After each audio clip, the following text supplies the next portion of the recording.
Hello, good morning. शुरू करें। Greatest integer function चल रहा है, थोड़ा सा रिवीजन कराते हैं आपको। ग्रेटेस्ट इंटीजर फंक्शन के बारे में पिछले क्लास में मैंने लिखा था कि बॉक्स एक्स का मतलब है it is an integer less than और इक्वल टू एक्स, ये हमने लिखा था। और आप लोगों को बताया था कि यहां अगर 2.3 है तो ये 2.3 इंटीजर नहीं है, तो इससे जस्ट कम इंटीजर क्या हो, तो 2.3 से जस्ट कम 2 होता है। अगर मान लो यहां पर 4.9 है तो यहां पर 4 होता है, यानी अगर ये इंटीजर नहीं है तो इससे जस्ट कम इंटीजर 4.9 है तो 4.9 से जस्ट कम। 5.7 है तो इससे जस्ट कम इंटीजर 5। अगर मान लो कि यहीं पर हमने लिया -2.3 तो निगेटिव में -2.3 से जस्ट कम इंटीजर क्या था, -3। -5.7 से जस्ट कम इंटीजर क्या है, -6। यानी निगेटिव में थोड़ा बड़ा होने पर छोटा होता है।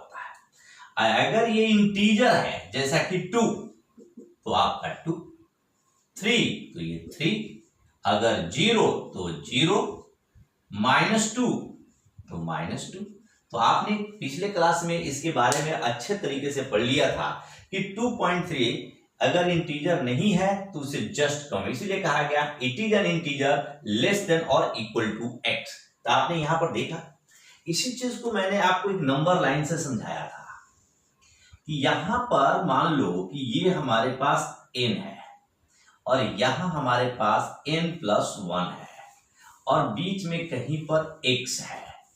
अगर इसके बीच में x है, अब ये भी हमारा इंटीजर है और ये भी इंटीजर है, तो अगर ये x n और n+1 के बीच में है, इसके बीच का कोई भी अगर पॉइंट इधर का लेते हो तो इसका ग्रेटेस्ट इंटीजर ये हो जाएगा, यानी बॉक्स x की वैल्यू n होगा। क्लियर? इसका मतलब ये है कि हमारा x जो है यहां पर n और n+1 के बीच में है। यानी कहने का मतलब है, जरा ध्यान से देखिएगा, यहां पर अगर हमने यहां लिखा, मान लो कि ये हमारा 3.5 है और इधर 3 है और इधर हमारा 4 है, तो 3.5 का ग्रेटेस्ट इंटीजर जो होगा वो ये 3 हो जाएगा, जैसे कि x का ग्रेटेस्ट इंटीजर n हो गया। तो इसके बीच में है, अब इसके बीच में क्या होगा, 3.4 भी होगा, 3.2 भी होगा, 3.9 भी होगा, इन सबका ग्रेटेस्ट इंटीजर 3 आएगा। ये आप लोगों को क्लियर हुआ? उसके बाद में कुछ पॉइंट हमने पिछले क्लास में समझाया था, बहुत ही इंपॉर्टेंट पॉइंट है, इसलिए मैं थोड़ा सा आपको यहां पर दोबारा रिवाइज करा रहा हूं। जैसे बॉक्स x 5 है, इसका क्या मतलब होगा? बॉक्स x 5 का मतलब है कि इट इज, इसका ये इंटीजर है, जैसे कि हमने यहां पर लिखा कि ये 3 है, तो 3 कहां से कहां तक के लिए हो सकता है, 3 और 4 के बीच के लिए हो सकता है। तो ये बॉक्स x की वैल्यू 5 है, दिस इंप्लाइज दैट, यहां पर देखिए, यहां पर आपका ये x होगा, यहां पर आपका ये 5 होगा और यहां पर ये 6 होगा। यानी कहने का मतलब इस बॉक्स x की वैल्यू 5 तभी होगी जब x की वैल्यू 5 और 6 के बीच में होगा, यहां से, यानी 5 और 6 के बीच में होगा तब जाकर के होगा। यहां से एक इंपॉर्टेंट रिजल्ट निकलता है, फर्स्ट जो मैंने आपको बताया था कि if box x is equal to a belongs to integer, this implies that x lies between a to a+1। यानी कहने का मतलब कि यहां हमारा x है, ये हमारा a होगा और इधर हमारा a+1 है, ये x की वैल्यू a और a+1 के बीच में होगी, तो ये बॉक्स x की जो वैल्यू होगा वो a के बराबर होगा। ये एक इंपॉर्टेंट रिजल्ट है जिसके बारे में मैंने पिछले क्लास में पढ़ा दिया था, तो मैं 5 मिनट के अंदर मैं आपको रिवाइज कराऊंगा और इस रिवीजन के बाद हम फ्रैक्शनल पार्ट ऑफ x की तरफ आएंगे। नेक्स्ट पॉइंट,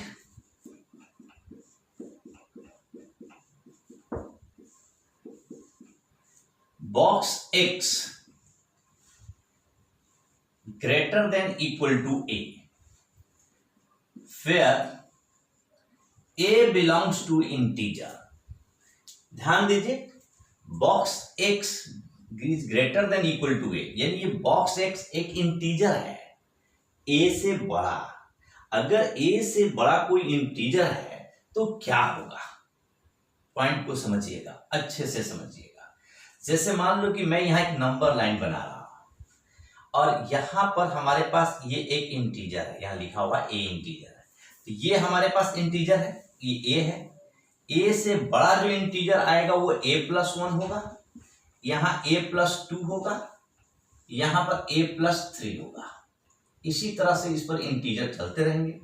इधर जो इंटीजर आएगा वो होगा a-1 a-2। लेकिन क्वेश्चन में कहता है कि बॉक्स x की जो वैल्यू है a या a से ज्यादा होगा, यानी कहने के मतलब ये a है, ये a है, ये भी पास करेगा। a से बड़ा इंटीजर a+1 भी होगा, a से बड़ा a+2 भी होगा, a+3 भी होगा। a से बड़ा a-1 नहीं आता, इसका मतलब ये नहीं होगा, a-2 नहीं होगा। इसका मतलब है कि इसके आगे की जो वैल्यू है वो हमारे पास हो सकता है। तो box x is greater than equal to a है, तो यहां से हमारे पास क्या होना चाहिए, क्योंकि बॉक्स x का मतलब होता है it is an integer less than और इक्वल टू x। तो ये हमारा इंटीजर है a और ये इससे बड़ा है, तो हमारे पास जो वैल्यू होगी वो किससे बड़ी होगी, ये हमें जानना है।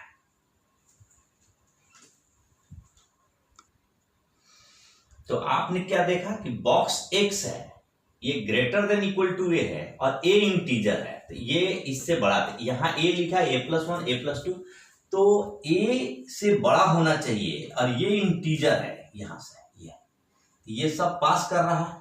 लेकिन हमें a बॉक्स की वैल्यू नहीं चाहिए, हमें x की वैल्यू चाहिए। तो x की वैल्यू क्या होगा, यहां से ये x is greater than equal to a, यानी कहने के मतलब यही आ जाएगा, क्योंकि ये सब वैलिड है, ये सारा इधर वाला वैलिड नहीं है। इसी प्रकार से अगर मान लो कि हमने यहां पर एग्जांपल में लिखा हुआ हो कि box x is greater than equal to 5, तो आप यहां नंबर लाइन पर देखिए, अगर आप दिखाना चाहते हैं तो यानी हमारे पास ये 5 हुआ, ये इंटीजर है और हमें 5 से बड़ा इंटीजर चाहिए, क्योंकि इसका मतलब इंटीजर होता है। ये बॉक्स x का मतलब इंटीजर, किससे बड़ा, 5 से बड़ा। तो 5 से बड़ा इंटीजर में क्या क्या आ सकता है मेरे दोस्त, 5 6 7 8। इधर अगर लेते हो तो 4, इधर लेते हो तो 3, लेकिन ये कहता है कि 5 या 5 से ज्यादा, यानी ये वैलिड है, ये वैलिड है, ये वैलिड है, आगे भी वैलिड है, लेकिन ये वैलिड नहीं है, ये वैलिड नहीं है, क्योंकि बॉक्स x की वैल्यू 5 से बड़ा होना चाहिए और यहां 5 से बड़ा ये सारा आ रहा है। इसका मतलब ये होगा कि बॉक्स x की वैल्यू ग्रेटर देन 5 को हम लिखेंगे x is greater than equal to 5। आगे बढ़ते हैं, सेकंड पॉइंट, बॉक्स x, आपका यहां पर देखिए बॉक्स x की जो वैल्यू है वो अगर यहां पर ग्रेटर देन 4 लिख देते हैं, सॉरी चलिए कोई बात नहीं, पहले box is x is greater then 4 लिखते हैं यहां पर। अब आप सोचिए बॉक्स x एक इंटीजर है, ये आपका इंटीजर है और ये इंटीजर हमारा किससे बड़ा होना चाहिए, 4 से बड़ा होना चाहिए। आप एक नंबर लाइन बनाते हैं इस पर 4 से बड़ा इंटीजर, तो आप इसको सीधा सीधा आप यहां पर लिख सकते हैं कि बॉक्स x 4 से बड़ा इंटीजर कह रहा है, तो यहां पर लिख दीजिए ग्रेटर देन इक्वल टू 5, क्योंकि 4 से बड़ा 5 होता है और ये ग्रेटर देन इक्वल टू 5 हो जाएगा और वो इससे मैच कर जाएगा इस एग्जांपल से। यानी अब इसके बाद जो आपका आंसर आने वाला है x is greater than equal to 5। क्यों ऐसा हुआ जरा देखिए, 4 से बड़ा इंटीजर चाहिए, तो 4 से बड़ा इंटीजर लिखे तो ऐसा सोचो कि ये 4 से यहाँ इक्वालिटी नहीं है, 4 से बड़ा इंटीजर ही आना है, तो 5 लगा दें और 5 से बड़ा लिख दीजिए। तो यहां पर अगर आप देखेंगे तो ये 5, ये 6, ये 7, ऐसे इधर 4। अब यहां से आप कंसेप्ट देखिए, 5 वैलिड है, यहां लिखा है, 6 भी वैलिड है, 7 भी वैलिड है, लेकिन इसके पहले वैलिड नहीं है, यानी ये आ गया x is greater than equal to 5। अब यहां से एक इंपॉर्टेंट रिजल्ट आपका बन रहा है कि बॉक्स x अगर greater than equal to a लिखा हो, x greater, box x greater than a है, where a belongs to integer, तो आपको यहां से समझ जाना चाहिए कि पहले तो आप लिखिए कि box x is greater than equal to a plus 1, फिर this implies that x is greater than equal to a plus 1। ये हमारा कंसेप्ट यहां से बन जाएगा, ये आपका रिजल्ट आ जाएगा। एग्जाम्पल के लिए देखिए, अगर मैं लिखता हूं बॉक्स x ग्रेटर देन 3, इसका मतलब है कि box x is greater than equal to 4 हो जाएगा। 3 से बड़ा है, 4 से बड़ा था तो 5 आ गया था, 3 से बड़ा है तो 4 आ जाएगा। अब 4 से है तो यहां पर कोई असर नहीं पड़ेगा, यानी this implies that x is greater than equal to 4। Example में एक और लेते हैं, अगर box x greater than equal to -2 लिखा रहे तो बॉक्स x, तो आप डायरेक्टली लिख सकते हैं x is greater than equal to -2। अगर लिखा है कि बॉक्स x ग्रेटर देन -3, तो box x greater than equal to -3 से बड़ा -2 होता है, तो आप यहां -2 लिख दीजिए, फिर x is greater than equal to -2 हो जाएगा। यहां पर आप देखिए बड़ी आसानी से आप समझ सकते हैं, ये सारे कॉन्सेप्ट को मैंने क्लियर कर दिया है। Next point, box x is less then और इक्वल टू a। यहां पर देखिए ये a इंटीजर है और बॉक्स x है, तो आप यहां पर लिख सकते हैं। तो देखिए इसको एक एग्जांपल से मैं आपको पहले यहां समझा देता हूं। एग्जांपल लेता हूं, box x is less than equal to 5। अब आप देखिए बॉक्स x इंटीजर है, यहां 5 भी इंटीजर है, तो आप यहां पर इंटीजर कुछ मार्क कीजिए। जैसे 5 हमारे पास है, 5 से कम इधर होगा 4, इधर होगा 3, इधर होगा 2, ऐसे चलता रहेगा। फिर से इधर एक आध दो बाहर भी लेते, 6, यहां 7। यानी ध्यान से देखिए बॉक्स x की वैल्यू कह रहा है कि 5 या 5 से छोटा होना चाहिए, यानी ये चलेगा, 4 भी चलेगा क्योंकि 5 से छोटा 4 है, 3 भी चलेगा, 2 भी चलेगा, आगे सारे चलेंगे। लेकिन इस 5 के आगे क्या चलेगा? देखिए 5 के आगे क्या नहीं चलेगा जी? 6 नहीं चलेगा, 7 नहीं चलेगा। लेकिन यहां पर अगर मान लो कि 5 के आगे 5.5 है तो चलेगा, क्योंकि 5.5 का ग्रेटेस्ट इंटीजर 5 आएगा। 5.9 है तो भी चलेगा, लेकिन 6 नहीं चलेगा से। इसका ये मतलब है कि बॉक्स x की जो वैल्यू है लेस देन 6 हो जाएगा।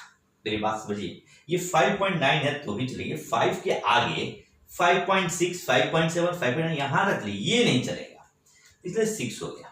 अगर मान लीजिए कि यहां एग्जांपल में दिया हुआ है कि box x less than equal to 3, इसका ये मतलब डायरेक्टली हो जाएगा कि बढ़ा दीजिए इनइक्वालिटी, हटा दीजिए, x इज लेस देन 4। अगर लिखा है कि box x is less than equal to -4, this implies that x is less than, इसमें एक बढ़ा दीजिए, यहां से बढ़ा दिया तो -4 + 1 -3, इस प्रकार से आपके रिजल्ट बन गए। यहां रिजल्ट में आइए बॉक्स x है, यानी हमारे पास हो जाएगा x is less then a + 1। अब आइए नेक्स्ट पॉइंट 4 नंबर, समझिएगा। बॉक्स x यहां पर आ गया हो अगर लेस देन a, तो रिजल्ट क्या होगा? पहले मैं आपको एग्जांपल देता हूं ताकि आपको समझ में आ जाए। बॉक्स x लेस देन 6, ध्यान दीजिए 6 से कम, अब यहां इक्वालिटी नहीं है, आप कोशिश करिए कि यहां इक्वालिटी, 6 से कम इंटीजर होगा तो आप इसको लिख सकते हैं box x is less then और इक्वल टू 5। फिर से ये क्वेश्चन सेम बन गया, यानी इसके बाद आप आ सकते हैं x इज लेस देन 6। तो क्यों ना यहां पर वही बात आ गया फिर से कि बॉक्स x लेस देन 6 है या बॉक्स x लेस देन, दोनों सेम चीज है। यानी आप यहां पर देखिए, यदि आपको कहता है कि ये, आप यहां देखिए ये आपका है 6, ये है आपका 5, ये है आपका 4, इधर है आपके पास 7। अब यहां पर कह रहा है कि 5 या 5 से कम, तो 5 वैलिड है, 4 भी वैलिड है, 6 नहीं, ये 6 नहीं होगा, ये 7 नहीं होगा, लेकिन 5.5 तो होगा 5, इसीलिए 6 से कम हो गया। इसका मतलब है कि box x less than a को हम लिख सकते हैं box x is less than equal to हो जाएगा a माइनस 1। फिर उसके बाद हमारे पास जो रिजल्ट होगा इसके बाद therefore x is less than, इसमें एक बढ़ा दो a, यानी कोई दिक्कत नहीं, यानी सेम आ गया, बॉक्सेस लेस देन ही है तो simply x is less then a लिख सकते हो। यानी अगर एग्जांपल के लिए अगर मैं बात करूं कि बॉक्स x लेस देन 8, आप देखिए box x less then x is less then 8, box x is less then 6 यानी x is less then 6, box x is less then 8 means x is less then 8। Example बस इतना ही रहने देते हैं इसमें। अगली प्रॉपर्टीज में देखिए, पीछे जो प्रॉपर्टीज मैंने आप लोगों को पढ़ाया, एक तरीके से पिछला मैंने कुछ इंपॉर्टेंट प्रॉपर्टीज जो पढ़ाया था उसको रिवाइज किया, क्योंकि ये प्रॉपर्टीज बहुत ही इंपॉर्टेंट था जो हमने पीछे डिस्कस किया है कि अगर किसी बच्चे को पीछे ना समझ में आया हो तो उसका कंसेप्ट क्लियर हो जाए, क्योंकि अगर किसी क्वेश्चन में यूज करें तो आपको अच्छे से समझ में आए, तो इसलिए मैंने आपके फायदे के लिए रिवाइज करा दिया है। अब थोड़ा सा जो 2-4 प्रॉपर्टीज बच गया था उसको मैं बता रहा हूं। जैसे उनमें से एक प्रॉपर्टी ये है box x by 2 plus box x plus 1। याद रखिएगा बहुत कम यूज में आता है, लेकिन ये बॉक्स x है ग्रेटेस्ट इंटीजर ऑफ x, यहाँ x है, यहाँ x बाई 2, ये x है, यहाँ भी x रहेगा, यहाँ एक बढ़ा लीजिए x प्लस 1 अब बाई 2, यहाँ भी 2, तो ये रिजल्ट हमेशा देगा। जैसे एग्जाम्पल के लिए आप सोचिए कि अगर आपका यहाँ बॉक्स में 2.5 लिखा है, तो अगर आप यहाँ 2.5 ऐसे लिख देते हो 2.5 बाई 2 अब प्लस 2.5 प्लस 1 बाई 2, तो यहाँ रिजल्ट जो है वो इक्वल देगा, लाइक दिस। देखिए यहाँ ध्यान से 2.5, ये तो 2.5 पे 2 हो जाएगा, यहां से आप 2.5 देख रहे हो, 2.5 डिवाइड बाई 2 1 पॉइंट समथिंग, और 1 पॉइंट समथिंग का ग्रेटेस्ट इंटीजर होगा 1। यहां देखिए 2.5 plus 1 3.5 divide by 2 1 point something का ग्रेटेस्ट इंटीजर होगा 1, यानी 2 इक्वल टू 2 ट्रू। तो आपने देखा ये रिजल्ट प्रूव हो गया। एक बार मैं इंटीजर लेकर प्रूव कर देता हूं, यानी x या तो इंटीजर हो या तो वो इंटीजर ना हो, हर किसी के लिए ये कंडीशन वैलिड है, ये फॉर्मूला वैलिड है। जैसे मैंने यहां पर लिख लिया 3.4 का ग्रेटेस्ट इंटीजर, अब आप 3.4 यहां रखिए, 3.4 divide by 2 plus 3.4 plus 1 divide by 2, 3.4 divide by 2 1.7 का ग्रेटेस्ट इंटीजर 1 हो जाएगा। यहां देखिए 3.4 और प्लस 1 4.4 का ग्रेटेस्ट इंटीजर 2.2 और 2.2 का ग्रेटेस्ट इंटीजर 2, यानी कहने का मतलब है ये आपका रिजल्ट कितना आया मेरे दोस्त 3 आया। और यहां से देखिए 3.4 का ग्रेटेस्ट इंटीजर 3 आया, यानी ये 3 हो गया, यानी ये फॉर्मूला क्लियर हो गया। आप याद रखेंगे कि बॉक्स x क्या होता है, x by 2 plus x plus 1 by 2 कहीं भी किसी क्वेश्चन में यूज हो सकता है, तो इसको याद रखिएगा। नेक्स्ट प्रॉपर्टी पर आते हैं। यहां पर देखिए बॉक्स के अंदर n plus 1 by 2 plus box n plus 2 by 4 box n plus 4 by 8 dot dot dot n, n belongs to natural number. एक बात मेरा समझ लो, यहां पर इस n की जगह कोई ना कोई नेचुरल नंबर है। अगर मैंने यहाँ a दिया और यहां पर देखिए यहाँ क्या है, ये 1 है, यहाँ 1 बाई 2 है, 1 का डबल यहाँ क्या है 2 है, तो 2 बाई 2, यहाँ देखिए 1 का डबल यहाँ नीचे में, यहाँ 1 है, पहले देखिए n यहाँ रहेगा फिक्स सभी जगह है, यहाँ 1 का डबल 2, 2 का डबल 4 का डबल 8 का डबल 16 का डबल 32, और जितना यहां पर है उसका डबल नीचे होना चाहिए, 1 का डबल 2 का डबल 4 का डबल 8 प्लस डॉट डॉट। तो यहां जो नेचुरल नंबर होगा रिजल्ट वही बन जाएगा। क्या समझे? अगर मान लो मैंने n की जगह 10 लिया तो यानी आपका यहां पर रिजल्ट 10 हो जाएगा। एग्जाम्पल के लिए अगर मैंने n बराबर यहाँ 5 ले लिया तो ये रिजल्ट 5 हो जाएगा। देखो मेरे दोस्त, 5 प्लस 1/2, 5 प्लस 2/4, यहां देखिए 5 प्लस 4/8। अब इसके बाद नेक्स्ट, अब देखिए n प्लस 4 था, 5 अब आगे नहीं लिखा, तो 4 का डबल 8 और 8 का डबल नीचे में 16।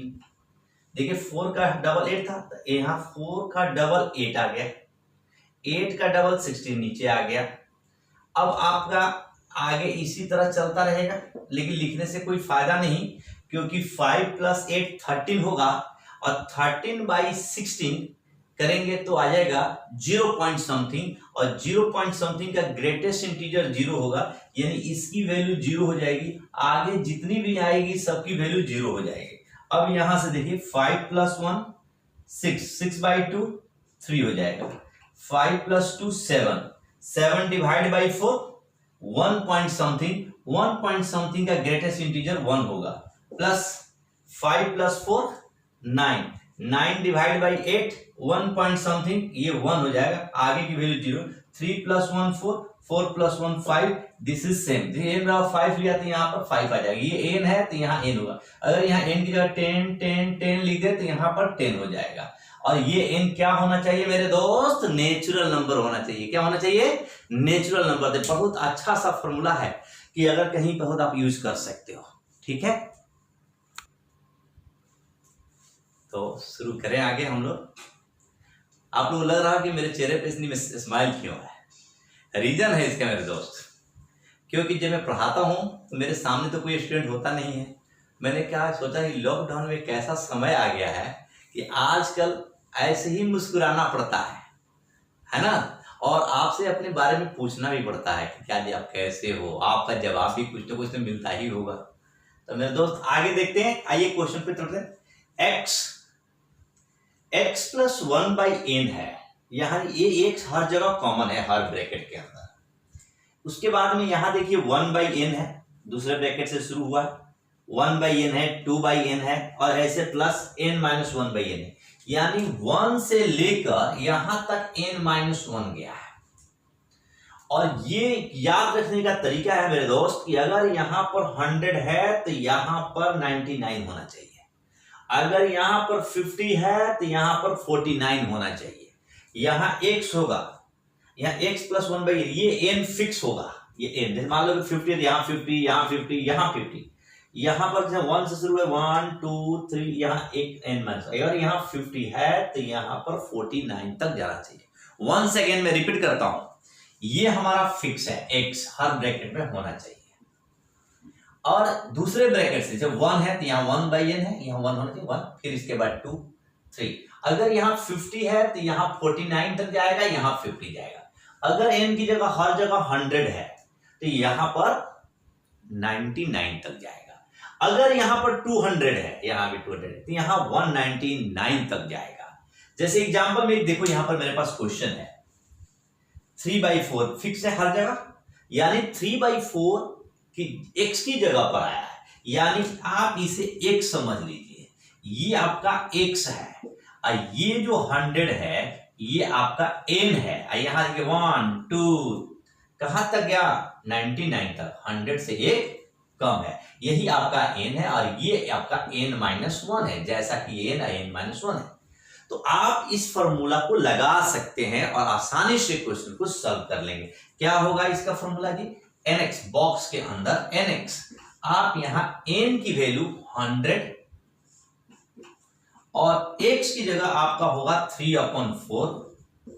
अब इसे आप कैंसिल कर दीजिए, ये 25, ये होगा 75, और 75 का ग्रेटेस्ट इंटीजर 75 होता है। एक तो ये है कि आपने फॉर्मूला अप्लाई करके आप बना लेंगे।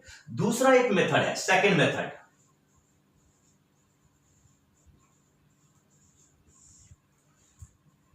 सेकंड मेथड इसको समझिएगा, यानी हमारे पास जो क्वेश्चन है यहां पर देखिए मैं लिख रहा हूं, बॉक्स 3/4 प्लस बॉक्स के अंदर 3/4 plus 1/100 plus 3/4 plus 2/100 plus dot dot आखिरी में 3/4 प्लस 99/100।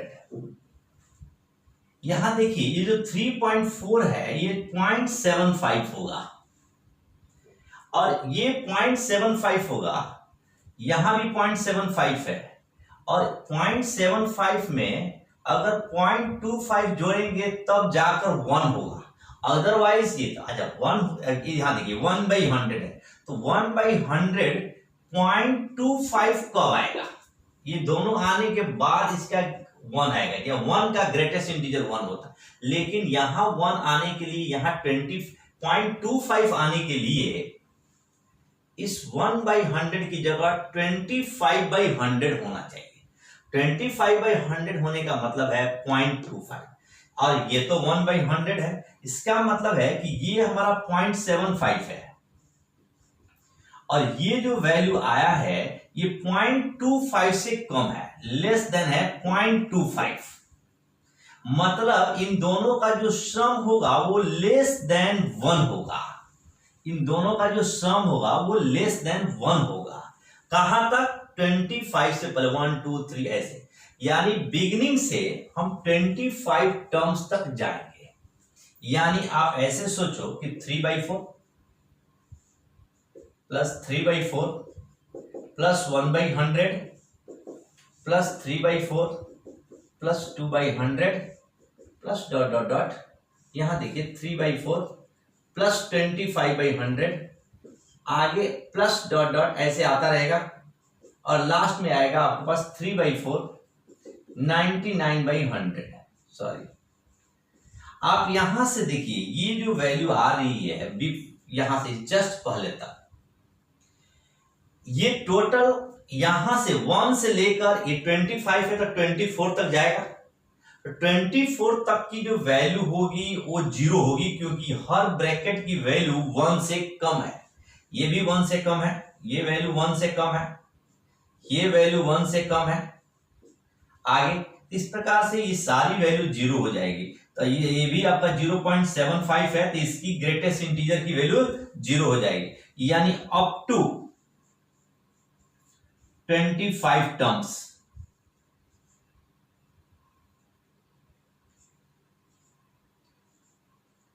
Value is 0। उसके आगे देखिए प्लस, अब ये 25/100 ये आपका है 0.75 और ये वैल्यू है 0.25 और ये वैल्यू हो गई आपकी मिलकर 1। ऐसे 25 से लेकर ये देखिए यहां पर ये 3/4 है, अगर 99 की जगह 100 होता तो इसकी वैल्यू फिर भी 1 प्लस 0.75 तो 1.75 1 होता, अगर 100 होता तो 100 से कम है, इसका मतलब ये 1 पॉइंट समथिंग के करीब पहुंचेगा, इसका भी ग्रेटेस्ट इंटीजर 1 होगा। तो हमें ये देखना है कि यहां से लेकर यहां तक कितने टर्म्स होंगे। तो मेरे दोस्त यहां 25 से शुरू है और ये 99 तक गया, 25 और 99 के बीच में 75 होता है। अब ये मत सोच लेना कि 99 - 5 4 और 9 - 2 7 74, ये गलत है मेरे दोस्त। इसका तरीका होता है 99 - 25 प्लस 1। जैसे हम कहते हैं ना कि यहां पर 10 है, जैसे 25 इधर, यहां पर मेरे पास में मान लो कि ये 20 है तो ये 11 टर्म्स होंगे। ये नहीं कि 20 - 10 10, कैसे देखो 10 भी इंक्लूड है और 20 भी इंक्लूड है, गिनती करो 10 11 12 13 14 15 16 17 18 19, 10 हो गया एंड 20, इन एक ज्यादा होगा, मींस 99 से 25 को पहले माइनस करो, ये आपका 24 होगा और उसमें एक बढ़ा दो यानी 75, तो अप टू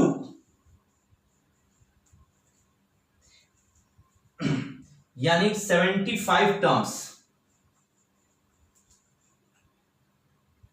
इसको आप ऐसे लिख दो ज्यादा अच्छा रहेगा, 1 + 1 + 1 plus dot dot dot 1 up to 75 terms. इसकी जो वैल्यू हुई 175, तो आंसर 75 आ जाएगा। तो देखा आपने, इसको दो तरीके से हमने इस क्वेश्चन को बनाया, एक तो फॉर्मूला से बनाया और दूसरा इसको कांसेप्ट से बनाया। इसको बार बार समझने की कोशिश कीजिएगा, बहुत ही अच्छा क्वेश्चन है, अच्छा कांसेप्ट है और ग्रेटेस्ट इंटीजर के कांसेप्ट को ठीक करता है। तो नेक्स्ट टॉपिक है हमारा फ्रैक्शनल पार्ट ऑफ एक्स। तो आइए एक बात करते हैं, जैसे कोई भी नंबर लिया जाए 2.3, तो आप इस 2.3 को लिख सकते हो 2 + 0.3 लिख सकते हो ना। और ये 2 हमारा इंटीजर है। 2 क्या है मेरे दोस्त? इंटीजर है। इंटीजर है यानी इसे आई कहते हैं। और ये जो 0.3 है, जो डेसिमल में होता है मेरे दोस्त, यानी जो 1 से कम होता है, उसको हम लोग डेसिमल में कहते हैं। यानी ये 0 इसको फ्रैक्शनल नंबर कहते हैं। और जो फ्रैक्शनल नंबर होता है उसे हम एफ से डिनोट करते हैं। जैसे ये 0.3 है, यानी अभी हम पढ़ रहे हैं फ्रैक्शनल पार्ट ऑफ एक्स, तो इसको इस तरह से डिनोट किया जाए। तो ये हमारा एक तरीके से ये एफ है। फ्रैक्शनल पार्ट में 0 भी इंक्लूड होता है और ये 0 और 1 के बीच की वैल्यू होगा। इसी को, इस 2 को हम लोग इंटीजर कहते हैं, तो हम बॉक्स एक्स लिख सकते हैं।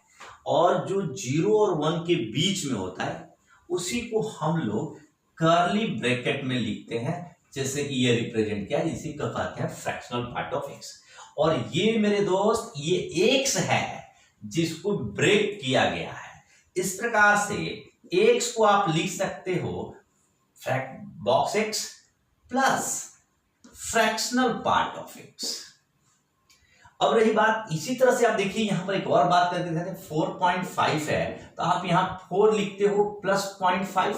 4.5 जो है वो आपका एक्स है, ये आपका आई है, ये आपका एफ है। एफ मतलब क्या? एफ मतलब फ्रैक्शनल पार्ट। और इस एक्स को, इसी को बॉक्स एक्स कहते हो, इसी को फ्रैक्शनल पार्ट ऑफ एक्स कहा जाता है। यानी हमारे पास जो यहां से आपका कॉन्सेप्ट निकल कर आया, x is equal to box x plus fractional part of x. अब आइए, यहीं से अगर फ्रैक्शनल पार्ट ऑफ एक्स का फॉर्मूला बनाया जाए तो आ जाएगा, ये बॉक्स एक्स को आप इधर भेज सकते हो, एक्स माइनस बॉक्स एक्स, इसी को हम लोग कहते हैं fractional part of x.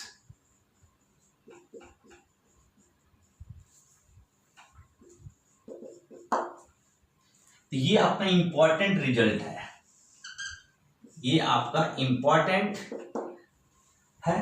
Fractional part of x होगा एक्स माइनस बॉक्स एक्स। अब यहां देखिए, जैसे हमने यहां लिखा है 7.9, ये यानी आप यहां पर इस फॉर्मूले को लिख दीजिए, एक्स माइनस बॉक्स एक्स।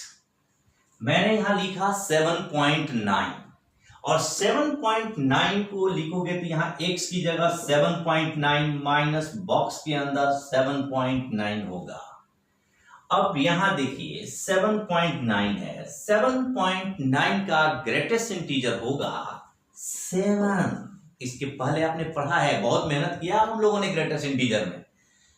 जो बच्चे रेगुलर नहीं देख रहे हैं उनको समझने में दिक्कत हो सकता है, लेकिन मेरी बात मानो, हर वीडियो को अगर आप ध्यान से सुनते हो, पूरा टाइम दीजिए और उसको ध्यान से समझिए, उसको रिटन प्रैक्टिस कीजिए, तो आपका कॉन्सेप्ट क्लियर हो जाएगा।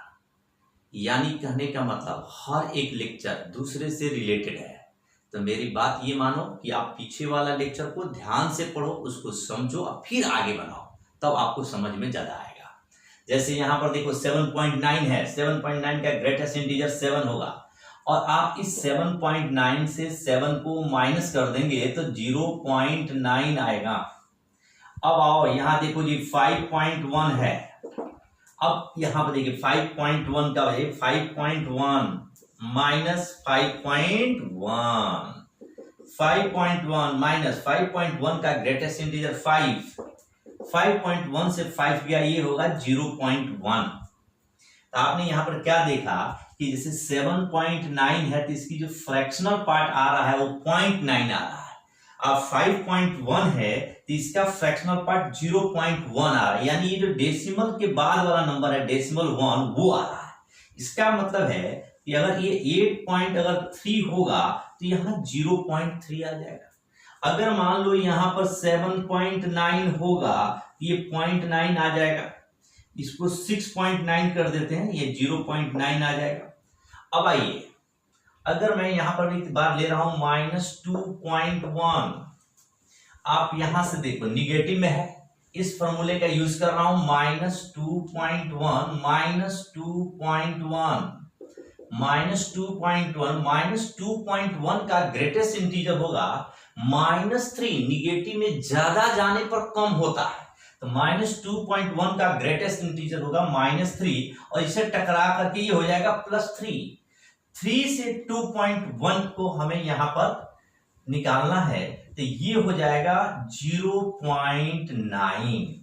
तो -2.9 का फ्रैक्शनल पार्ट कितना आ गया 0.9। एक बहुत अच्छी बात है कि जो 0.1 है, अब पॉइंट को थोड़ा भूल जाओ, 1 को 10 करो, 1 बनाने में कितना लग रहा है 0.1 को 0.9 की कमी है।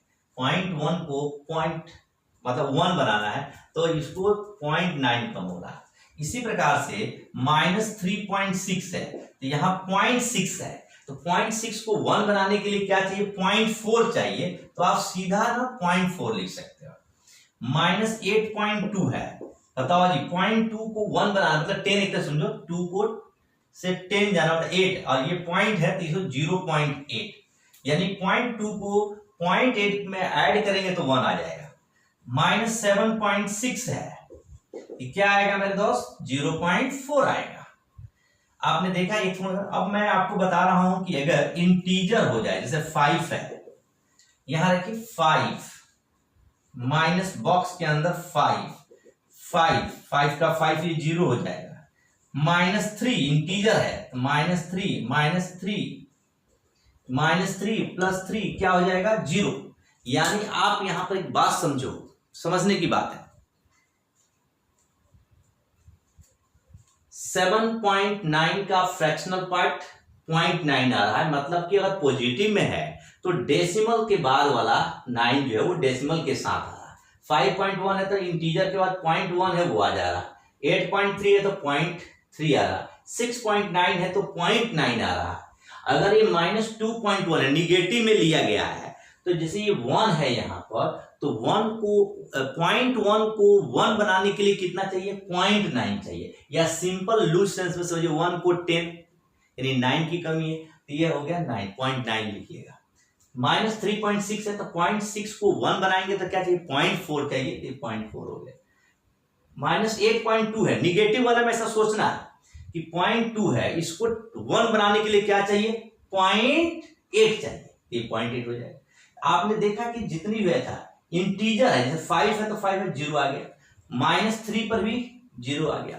तो अगर आप इंटीजर का फ्रैक्शनल पार्ट निकालते हो तो वो 0 आता है। जैसे 7 का फ्रैक्शनल पार्ट 0 आएगा, 4 का फ्रैक्शनल पार्ट 0 आएगा, -5 का फ्रैक्शनल पार्ट 0 आएगा, 9 का फ्रैक्शनल पार्ट 0 आएगा, 10 का फ्रैक्शनल पार्ट 0 आएगा। मतलब अगर इंटीजर है तो उस इंटीजर का फ्रैक्शनल पार्ट 0 होगा। इंटीजर का फ्रैक्शनल पार्ट क्या होगा मेरे दोस्त 0 होगा। ये बहुत ध्यान से एक बात याद रखिएगा। अब आप देखिए x की जगह, यानी जो फ्रैक्शनल पार्ट ऑफ x है, यहां x की जगह मैंने निगेटिव ही रखा, मैंने पॉजिटिव ही रखा और मैंने 0 भी रखा। अगर मैं 0 रख दूं तो भी इसकी वैल्यू 0 आ जाएगी, इंटीजर है। लेकिन जितनी भी वैल्यू आई है ये सारा पॉजिटिव में आया है। इसका ये मतलब है कि फ्रैक्शनल पार्ट ऑफ x का जो डोमेन है वो ऑल रियल नंबर होता है और रेंज हमेशा 0 और 1 के बीच का होगा, क्योंकि ये डेसिमल में है। जो नंबर डेसिमल में होता है वो हमेशा 1 से कम होता है, और पॉजिटिव है तो 0 से बड़ा होगा। और यहाँ 0 भी आया है तो 0 और 1 के बीच में आएगा और 0 पर इक्वालिटी होगा। तो आगे देखिए, अगर फ्रैक्शनल पार्ट ऑफ जीरो निकालना है तो आप देखिए यहाँ पर जीरो होगा और माइनस जीरो होगा, तो जीरो यहाँ रहेगा, यहाँ भी जीरो रहेगा, तो ये आपका जीरो हो जाएगा। तो आपने क्या देखा कि जीरो का भी जीरो है।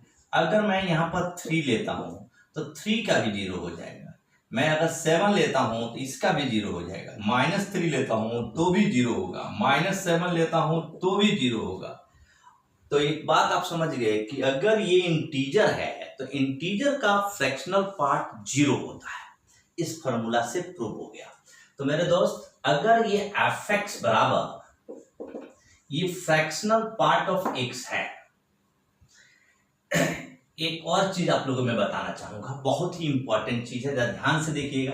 अगर मैं कहता हूं कि 0.5 है तो 0.5 का फ्रैक्शनल पार्ट 0.5 ही होता है। अगर मैं यहां पर, क्योंकि 0.5 इंटीजर नहीं है तो 0.5 जीरो इंटीजर है, 0 का 0.5 तो वही हो गया ऑटोमेटिक। अगर मैं यहां 3.5 ले रहा हूं तो भी ये 0.5 होगा। अगर मैं यहां 4.5 ले रहा हूं तो भी यहां 0.5 होगा, डेसिमल पार्ट पर। अगर मैं -4.5 ले रहा हूं तो -4.5 का 0.5 होगा, क्योंकि इस 0.5 को 1 बनाने के लिए 0.5 चाहिए। अब आप देखिए यहां पर -6.5 है तो भी इसकी वैल्यू 0.5 होगा, -9.5 है तो इसकी वैल्यू 0.5 होगा। ये बहुत अच्छा बात है। अब कोई कहे कि अगर मान लो, एक एग्जांपल के लिए मैं बात बोलता हूं कि जैसे यहां पर कोई क्वेश्चन दे दे, आप कहे कि x plus fractional part of x is equal to 4, then x is equal to question mark. तो आप देखिए x की वैल्यू 4 हो चलेगा।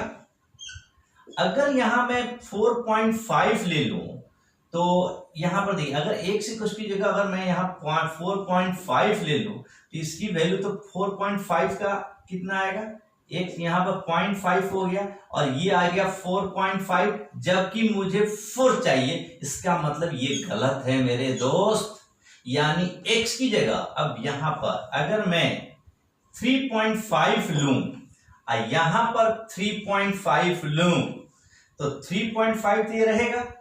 अब आप देखिए यहां 4 है। अब आप 3.5 का ग्रेटेस्ट इंटीजर निकालेंगे तो आपके पास, सॉरी 3.5 का फ्रैक्शनल पार्ट निकालेंगे तो 0.5 आएगा, जो कि इस 4 के बराबर आ जाएगा जी, यानी 4 इक्वल टू 4।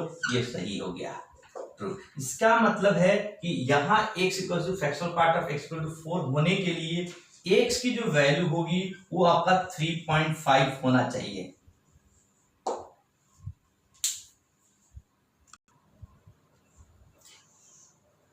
एक एग्जाम्पल यहां पर दे रहा हूं, जरा ध्यान से आप लोग समझिएगा। If x plus fractional part of x equal to -5 है और ये जो ब्रैकेट है ये फ्रैक्शनल पार्ट ऑफ x को रिप्रेजेंट कर रहा है। एग्जाम में लिखा हुआ रहेगा, लेकिन अभी तो मैं फ्रैक्शनल पार्ट ही पढ़ा रहा हूं, तो ना भी लिखूं तो समझ जाइएगा कि फ्रैक्शनल पार्ट ऑफ x के बारे में बात। अब ये क्वेश्चन लॉजिक से सॉल्व होगा कि यहां -5 लाना है तो x की जगह क्या रखें। जैसे इस क्वेश्चन, पीछे एक क्वेश्चन जो मैंने कराया था कि वहां पर आपको लाना था 4, तो आपने यहां पर रखा 3.5 और यहां पर 3.5 रखोगे तो 0.5 हो गया। तो अब आप देखिए, अगर मैं इस x की जगह अगर मैं लिख दूं 6, अगर मैं लेता हूं यहां पर, ध्यान से देखिए -6 में लेता हूं और -6 यहां पर अगर मैं -6 ले रहा हूं तो हमारे पास क्या रिजल्ट बनेगा, एक बात आप ध्यान से समझिए, क्योंकि हमें लाना है -5। तो अगर मैं -5.5 लिखता हूं, यहां पर आप x की जगह -5.5 को सेलेक्ट करिए। थोड़ा सा लॉजिक है, इसको ट्रायल से समझना पड़ेगा। और यहां पर भी आपके पास आ जाएगा -5.5,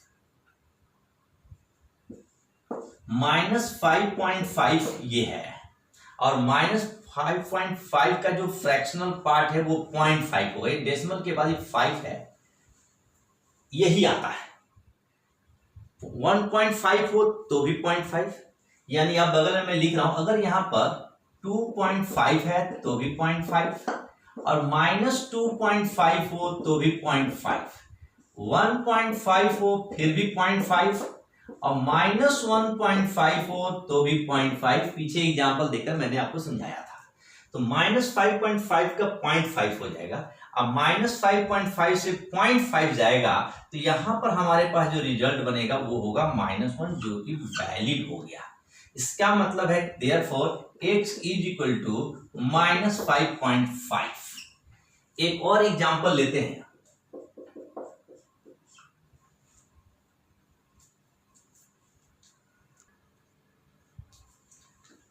क्वेश्चन है कि find the number of solution of equation this.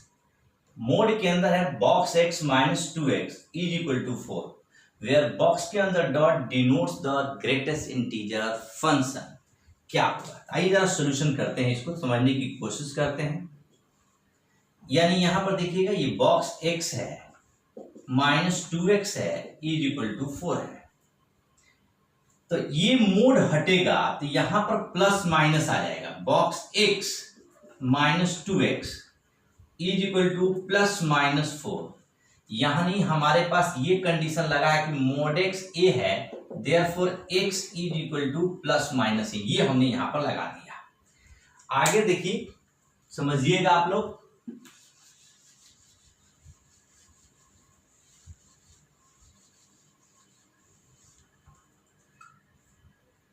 इस बॉक्स x -2x को अगर मैं माइनस से मल्टीप्लाई कर दूं तो देखिए यहां पर क्या होगा। बॉक्स x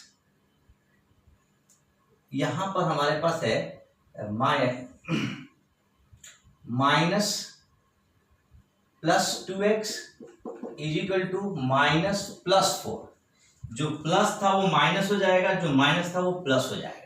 अब इसमें 2x को दो बार लिख सकता हूं, x प्लस, इन दोनों के मतलब ये लिख दिया हमने x प्लस x। यहां पर minus box x is equal to -+4। ये x रहने दीजिए, और इस x को इसके साथ देखिए, ये फ्रैक्शनल पार्ट ऑफ x बन गया, और ये है -+4। अब एक बार लिखिए, if x plus fractional part of x is equal to -4। ध्यान दीजिएगा, बहुत ही अच्छा। यहां से समझने की कोशिश करो क्या होगा। x plus fractional part of x is equal to -4 है। तो यहां पर आप देखिए कि x बराबर क्या रखे कि ये -4 आ जाए। तो यहां से दो वैल्यू आपकी आ रही है। एक तो x इक्वल टू 4 रखने पर, x इक्वल टू 4 रखेंगे तो इसको सेटिस्फाई करा देगा, क्योंकि यहां 4 और यहां पर देखिए 4 प्लस फ्रैक्शनल पार्ट ऑफ 4 बराबर -4। तो फ्रैक्शनल पार्ट ऑफ 4 की जो वैल्यू होगी वो तो 0 हो जाएगी, और ये आपका यहां पर हमने लिखा -4, और यहां भी -4, यहां -4 और -4। देखिए यहां पर ये -4 रहेगा, -4 की फ्रैक्शनल पार्ट 0 होगा, और ये -4 बराबर -4। तो x बराबर -4 एक आंसर हो गया। ऑल्सो अगर मैं x की जगह -3.5 ले लूं तो काम नहीं बनेगा। x की जगह मैं -4.5 ले लूं तो यहां पर देखिए -4.5 प्लस x की जगह देखिए, यहां पर आपका -4.5। अब यहां पर आपके पास क्या है, ये है आपका -4। अब यहां पर -4.5 का जो फ्रैक्शनल पार्ट होगा वो होगा आपका 0.5 बराबर -4। यानी ये आपका हो गया -4 इज इक्वल टू -4। ये भी आपका ट्रू हो गया। यहां से इस क्वेश्चन का आंसर जो निकला, देयरफॉर x इक्वल टू -4.5। इसको मैं मिटा देता हूं।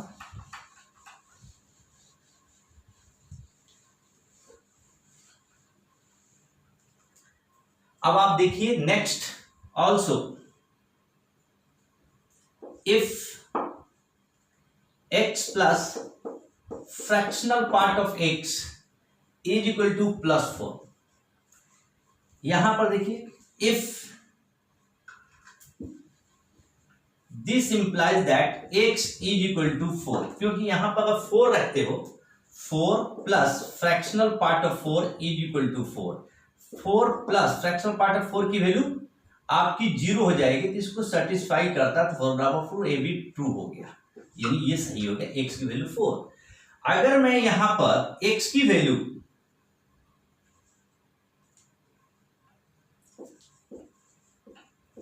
3.5 ले लें तो इसको सेटिस्फाई करेगा। ये देखिए x plus fractional part of x equals to 4, तो 3.5 प्लस 3.5 इज इक्वल टू 4, 3.5 का हो गया 0.5 इज इक्वल टू 4, यानी कहने का मतलब 4 बराबर 4। देयरफॉर x की जो वैल्यू आई, एक तो आपके पास यहां पर देखिए 4 आया है, दूसरा वैल्यू आपका 3.5 आया है, यहां -4 आया है और -4.5 आया है। These are answer. तो मेरे दोस्त नोट में जो पहले हमने क्वेश्चन कराया था उसमें x plus fractional part of x equals to 4 के बारे में आपसे बात किया था। x प्लस x का 4, x प्लस x के पावर यहां पर -5, इसके बारे में बात किया था। तो आपकी एक आंसर यहां से हो जाता है x की वैल्यू 5, और दूसरा जो आपके पास आंसर आएगा, सॉरी x की वैल्यू -5 और दूसरा जो आंसर आपका आएगा -5, यहां रखते हैं -5.5, यहां 0.5 आएगा, तो उसके बाद ये -5 हो जाएगा। एक आंसर ये हो गया कि x की वैल्यू -5 पर होगा, एक होगा -5.5। जो पीछे मैंने कराया था वो आपका क्वेश्चन होगा कि -5 यहां रखोगे तो -5 का फ्रैक्शनल पार्ट जो होगा वो आपका 0, ये -5 के बराबर आ जाएगा। फिर से देखिए -5.5 अगर मैं यहां रखता हूं तो इसकी जो वैल्यू आएगी, यहां पर देखिए इससे अगर आप ये वैल्यू रखते हैं -5.5 प्लस -5.5 इज इक्वल टू -5.5, तो -5.5 ये आपका 0.5 होगा, यानी -5, तो आ गया -5 इज इक्वल टू -5 ट्रू। अगर ये -5 भी अगर यहां रखते हैं तो ये देखिए -5, यहां से देखिए -5 यहां -5 प्लस यहां पर ये आपका जो फ्रैक्शनल पार्ट है, यहां पर आपके पास ये फ्रैक्शनल पार्ट है, इसकी वैल्यू है, ये भी आपके पास में 0 आएगा, -5 बराबर -5 ट्रू। इसका मतलब ये हमारा आंसर हो जाएगा। तो पीछे हमने केवल एक ही आंसर आपको लिखा था, अब मैंने जाकर के दोनों आंसर लिख दिया। इसको आप ठीक से समझ लीजिएगा। नेक्स्ट क्लास में हम लोग फ्रैक्शनल पार्ट का ग्राफ पढ़ेंगे, इसके बारे में हम आपको बताएंगे कि क्या होता है। अब हम पढ़ेंगे graph of y equal to fractional part of x। Previous class ये तो आज हो गया, अब नेक्स्ट क्लास में हम लोग पढ़ेंगे। तब तक के लिए नमस्कार।